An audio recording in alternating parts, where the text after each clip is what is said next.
അസ്സലാമലൈക്കും, welcome back. അപ്പോൾ ഒരു കപ്പ് സോയ ചങ്ക്സും അതുപോലെ 2 കോഴിമുട്ട ഉണ്ടെന്നുണ്ടെങ്കിൽ നമ്മൾ മനസ്സിൽ പോലും വിചാരിക്കാത്ത ഐറ്റം ഉണ്ടാക്കിയിട്ടെടുക്കാൻ വേണ്ടിയിട്ട് പറ്റും. ഇത് മാത്രം മതി നമുക്ക് ചോറിൻ്റെ കൂടെ, എന്തിൻ്റെയും കൂടെ അടിപൊളി കോമ്പിനേഷനാണ്. നമുക്ക് വീട്ടിലേക്ക് പോവാം, വീഡിയോ കണ്ടു നോക്കാം. അപ്പം ഇതിന് വേണ്ടിയിട്ട് ഒരു ബൗളിലോട്ട് ഞാനിതാ 1/4 കപ്പ് സോയ ചങ്ക്സ് ഇട്ടെടുക്കുകയാണ്. ഇതിലോട്ട് ആവശ്യത്തിനുള്ള ഉപ്പ് കൂടി നമുക്ക് ചേർത്ത് കൊടുക്കാം. നന്നായിട്ട് തിളച്ചിട്ടുള്ള വെള്ളം നമുക്ക് ഇതിലോട്ട് ഒഴിച്ചു കൊടുക്കാം. എന്നിട്ട് ഒരു 5 മിനിറ്റ് നമുക്ക് ഇതൊന്ന് മൂടി വെക്കാം. നമ്മളിത് തിളപ്പിച്ചിട്ടൊന്നും എടുക്കേണ്ട ആവശ്യമില്ല. ഇത് വേഗത്തിൽ ഒന്ന് നനഞ്ഞിട്ട് റെഡി ആയിട്ട് കിട്ടിക്കോളും. 5 മിനിറ്റിന് ശേഷം ഞാനിതൊരു അരിപ്പയിലോട്ട് ഒഴിച്ചു കൊടുത്തിട്ടുണ്ട്. ഇനിയിപ്പോൾ നന്നായിട്ട് ചൂടാറിയതിന് ശേഷം നമുക്ക് ഒരു വെള്ളം മൊത്തത്തിലായിട്ട് പിഴിഞ്ഞെടുത്തിട്ട് വേറൊരു പാത്രത്തിലോട്ട് ഇട്ട് കൊടുക്കാവുന്നതാണ്. അപ്പോൾ അത് മുഴുവനായിട്ട് റെഡിയാക്കി എടുത്തിട്ടുണ്ട്. ഇതിലോട്ട് ആവശ്യത്തിനുള്ള മഞ്ഞൾപ്പൊടിയും അതുപോലെ തന്നെ 1 ടീസ്പൂൺ മുളക് പൊടിയും ഇട്ട് കൊടുത്തിട്ടുണ്ട്. ഇനിയിപ്പോൾ 2 കോഴിമുട്ട ഇതിലോട്ട് പൊട്ടിച്ചിട്ട് ഒഴിച്ചെടുക്കുകയാണ്. ഒരു പാത്രം ഒന്ന് മാറ്റി കൊടുക്കുന്നുണ്ട്, വേറൊരു പാത്രത്തിലേക്ക് ഇട്ട് കൊടുക്കുകയാണ്. നമുക്കിത് നന്നായിട്ട് കൈവച്ചിട്ട് കുഴച്ചെടുക്കേണ്ടതാണ്. ഇതിലോട്ട് ആവശ്യത്തിനുള്ള ഉപ്പ് കൂടി നമുക്കിതിലേക്ക് ചേർക്കാം. എന്നിട്ട് കൈവച്ചിട്ട് നന്നായിട്ടൊന്ന് ഇതുപോലെ ഒന്ന് മിക്സ് ആക്കി എടുക്കുക. ഇതിലോട്ട് 1 ടേബിൾ സ്പൂൺ കോൺഫ്ലവർ ചേർക്കുന്നുണ്ട്. എന്നിട്ട് കൈവച്ചിട്ട് ഒന്നുകൂടി ഒന്ന് മിക്സ് ആക്കി എടുക്കുക. നന്നായിട്ട് ചൂടായിട്ടുള്ള പാനിലേക്ക് എണ്ണ ഒഴിച്ച് കൊടുത്തിട്ടുണ്ട്. അതിലേക്ക് നമുക്കിത് കുറേശ്ശായിട്ട് ഇട്ട് കൊടുത്തിട്ട് നന്നായിട്ടൊന്ന് ഫ്രൈ ചെയ്തെടുക്കുക. അപ്പോൾ ഇത് വേഗത്തിൽ ഫ്രൈ ആയിട്ട് കിട്ടും കേട്ടോ. അപ്പോൾ നമുക്ക് ഏകദേശം ഒരു മീഡിയം ഫ്ലെയിമിൽ ഇട്ടിട്ട് തന്നെ ഒന്ന് ഫ്രൈ ചെയ്തിട്ട് എടുക്കാവുന്നതാണ്. ഇടയ്ക്ക് നമ്മൾ ഇതുപോലെ ഒന്ന് മിക്സ് ആക്കി കൊടുക്കുക. അടിഭാഗം കൂടി നമുക്കൊന്ന് റെഡി ആയിട്ട് കിട്ടണം. അപ്പോൾ ഇതൊന്ന് റെഡി ആയിട്ടുണ്ട്. അപ്പോൾ നമുക്ക് ഇത് എണ്ണയിൽ നിന്നും ഒന്ന് കോരി മാറ്റാം.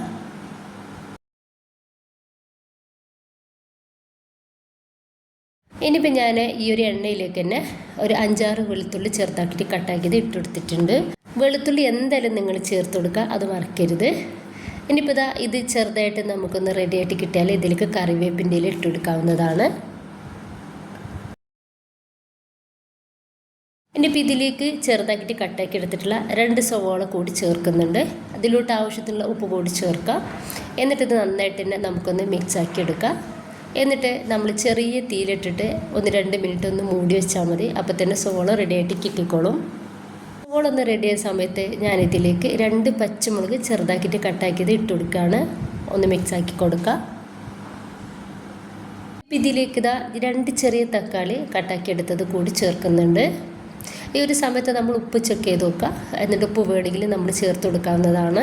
ചെറിയ തീയിലിട്ടിട്ട് തക്കാളിയും ഒന്ന് റെഡിയാക്കി എടുക്കുക. അതിൻ്റെ ഇടയിൽ നമ്മൾ സോയ ചങ്ക്സ് നന്നായിട്ട് ചൂടാറി ഇട്ടിട്ടുണ്ട്. നമുക്കിത് മിക്സിയുടെ ചെറിയ ജാറിലിട്ടിട്ട് ഒന്ന് ക്രഷ് ചെയ്തെടുക്കുക. 2-3 പ്രാവശ്യമായിട്ട് ക്രഷാക്കി എടുക്കാവുന്നതാണ്. പൊടിഞ്ഞു പോകരുത്, ചെറുതായിട്ട് ഒന്ന് ക്രഷ് ചെയ്തെടുത്താൽ മതി. അപ്പോൾ ഇതുപോലെ ഒന്ന് ക്രഷാക്കി എടുത്തിട്ടുണ്ട്. ഇതിപ്പോൾ നമ്മൾ കണ്ടാൽ നമ്മൾ ചിക്കൻ ഫ്രൈ ചെയ്തിട്ട് റെഡിയാക്കി എടുത്ത പോലെ തോന്നൂലേ, അതേ ടേസ്റ്റാണ് നമുക്കിതിന് കിട്ടുന്നതും. അപ്പോൾ ഇതുപോലെ ഞാൻ ബാക്കി കൂടി ചെയ്തെടുക്കുന്നുണ്ട്. അപ്പോൾ ഇതെല്ലാതും ഇതുപോലെ ഒന്ന് റെഡിയാക്കി എടുത്തിട്ടുണ്ട്. അതൊന്ന് മാറ്റി വെക്കാം. ഇനിയിപ്പോൾ ഇതിലിട്ട് ആവശ്യത്തിലുള്ള പൊടികൾ ചേർക്കുക. 1 ടീസ്പൂൺ മഞ്ഞൾപ്പൊടിയും 1 ടീസ്പൂൺ മുളക് പൊടിയും 1 ടീസ്പൂൺ മല്ലിപ്പൊടിയും ചേർക്കുന്നുണ്ട്. എന്നിട്ട് ഇത് നന്നായിട്ടൊന്ന് മിക്സ് ആക്കി എടുക്കുക. ഈ ഒരു പൊടിയുടെ പച്ചമണം മാറും വരെ ഒന്ന് മിക്സ് ആക്കി കൊടുത്താൽ മതി. ഇനി നമ്മൾക്കിതിലേക്ക് നമ്മൾ ക്രഷ് ചെയ്ത് വെച്ചിട്ടുള്ള ആ ഒരു സോയ ചങ്ക്സ് ഇതിലേക്ക് ഇട്ട് കൊടുക്കാവുന്നതാണ്. നന്നായിട്ടൊന്ന് മിക്സ് ആക്കി എടുക്കുക. നന്നായിട്ടൊന്ന് മിക്സാക്കി കൊടുത്താൽ ഞാനിതിലേക്ക് കുറച്ചധികം തന്നെ മല്ലിയുടെ ഇല തണ്ടോട് കൂടിയിട്ടാണ് എടുത്തിട്ടുള്ളത്. അതുകൂടി നമ്മൾക്ക് ഇതിലേക്ക് ചേർക്കാവുന്നതാണ്. ഇനിയിപ്പോൾ നന്നായിട്ടൊന്ന് മിക്സാക്കി കൊടുത്താൽ നമുക്ക് ഇതൊന്ന് റെഡി ആയിട്ടുണ്ട്.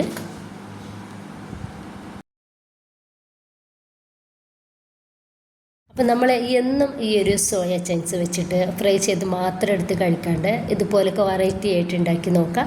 നമുക്കിത് ചോറിൻ്റെ കൂടെ എന്നല്ല, എല്ലാത്തിൻ്റെയും കൂടെ അടിപൊളി കോമ്പിനേഷനാണ്. എല്ലാവരും ഒന്ന് ട്രൈ ചെയ്ത് നോക്കാം. ഇഷ്ടമായിട്ട് നിങ്ങളുടെ എല്ലാ സപ്പോർട്ടും ഉണ്ടാവും. ലൈക്ക് ചെയ്യാനും സബ്സ്ക്രൈബ് ചെയ്യാനും കമൻറ്റ് ചെയ്യാനും മറക്കേണ്ട. ഇൻഷാ അല്ലാഹ്.